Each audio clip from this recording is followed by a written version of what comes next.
Nadia Gerwell, and subscribe to my YouTube channel where you're up to date on all of my latest videos on raising kids close in age, co-parenting, divorce, separation, anxiety, dating, sex.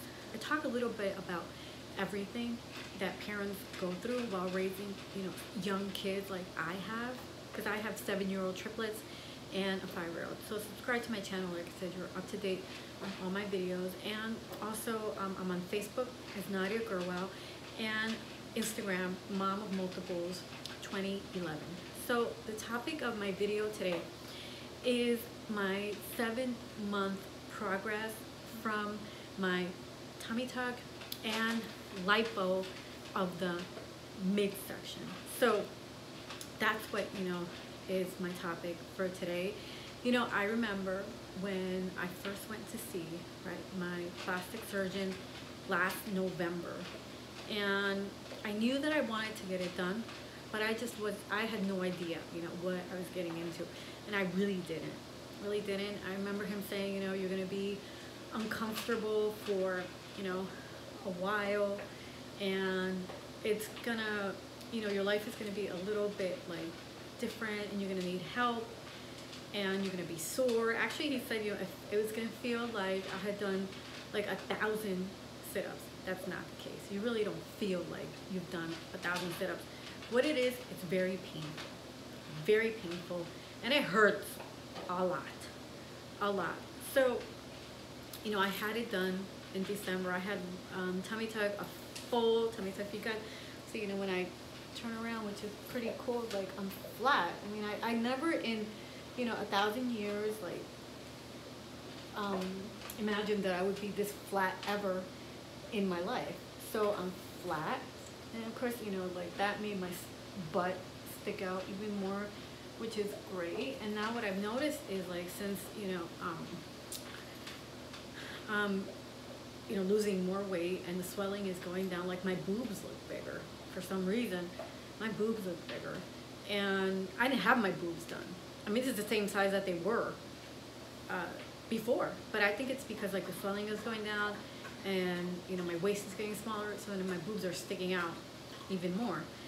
And it's that's like every woman wants that, don't they? They want like bigger boobs. For me, it's weird, it's good and bad, because people like don't take me that seriously sometimes. They're like, oh, she's just boobs and butt, like she doesn't have a brain. And I want to be taken seriously.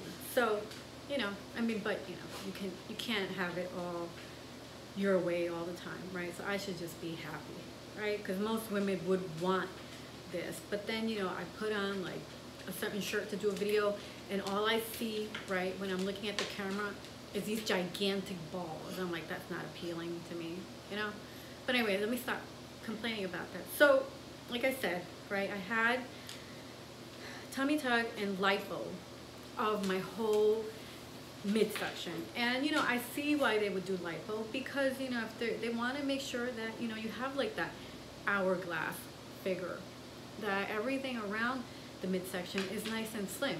Now one thing I am going to tell you is that it's not a free pass, like after you have this kind of procedure, to like my dog is barking, is starting to play. It's not a free pass for you to go ahead and eat everything in sight, or become like undisciplined in exercise and nutrition.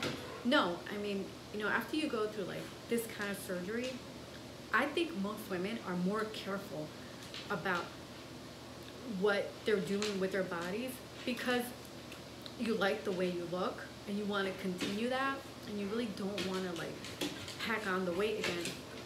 I think that if I were to gain weight, it probably wouldn't come back like in my midsection. Probably would come back, let's say, in my butt, in my thighs, but I don't think it would come back here, But anyway, so finally, I'm still numb here in this area right here around my belly button. That's still numb. I mean, I can't really feel it that much when I touch it, and I'm not sure if that's ever that sensation there is ever gonna come back. You know, around here, it feels a little bit numb, but you know, slowly, little by little, sensation is coming back. I mean, I can touch like around, you know, the scar around the incision, and it feels okay. I mean, it's a pretty big incision. It's like from hip to hip. So it's a pretty big cut, you know, that you have. And, you know, some people say, you know, you can put like vitamin E on it, like certain creams to help lighten it up. I just haven't, because I just haven't really thought about it, you know. But, you know, with that said, right, I do need to have like a revision done in December. And the reason is because like the incision right around here in the pubic area didn't like close nicely.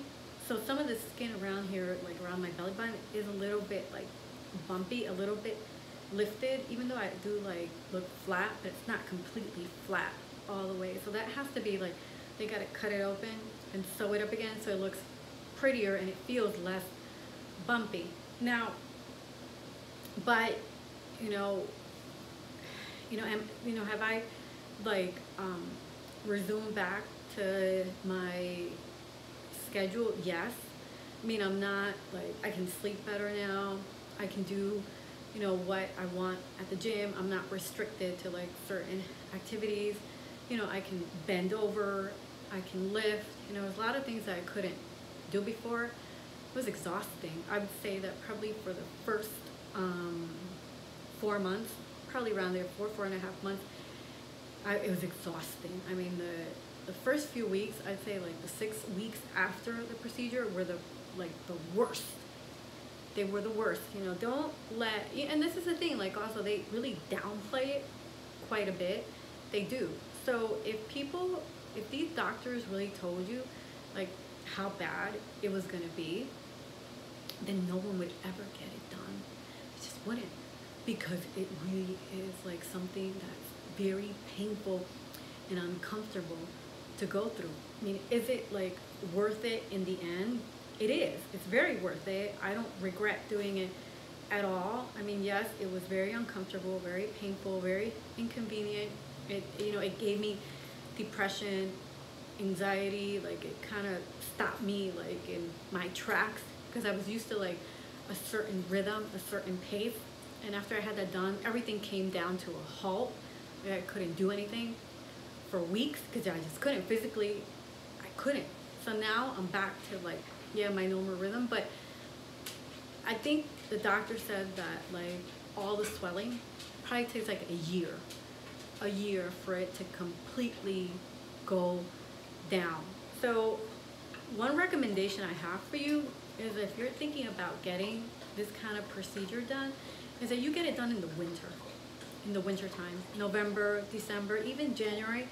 And why? Because you really don't want to be this uncomfortable in the summer. You don't. You want to be able to enjoy your summer and show off the body, you know, the flat stomach, the nice bikini, you know, the nice pants, skirts, dresses that you can wear. And you can do that in the summer and spring. You know, you don't care about doing that really in the winter. So winter is better. You know, it's colder. You don't mind so much being home all those weeks and not doing anything because it's cold anyway, so who cares? But in the summer, you're gonna be like, oh no, I should have waited. I mean, I should have like picked a different date, and it's so hot, and then you have to wear like this bodysuit, you know, I wore it probably for 2 months, the bodysuit that keeps everything in place, and it doesn't let you feel like so swollen. So if if it's burning hot out, and then on top of that you have to wear like this bodysuit, you're gonna be really uncomfortable with it. So that's one recommendation I would make. Another one is that, you know, you make sure you get proper child care for your kids. If you have young kids like I did, you got to get it for like 2 to 3 weeks at least. You know, you're not gonna be able to drive, you're not gonna be able to carry them, you're not gonna be able to cook. It's gonna be very hard for you to take showers. You have these drains, you know, hard to get dressed. I mean, hard to do everything. And then on top of that, you know, to be able to take care of your kids is gonna be impossible. So like I said, make sure you have proper childcare and that you take at least a month or more if you can from work, so you get back and you're somewhat like a little bit more comfortable and not so like it's not so unpleasant, you know, to move around. So that's it for today. Please share, like, and comment, and if there's anything you'd like for me to talk about on my videos, message me. I'd be more than happy to cover it, and subscribe to my channel. Thank you. Bye-bye.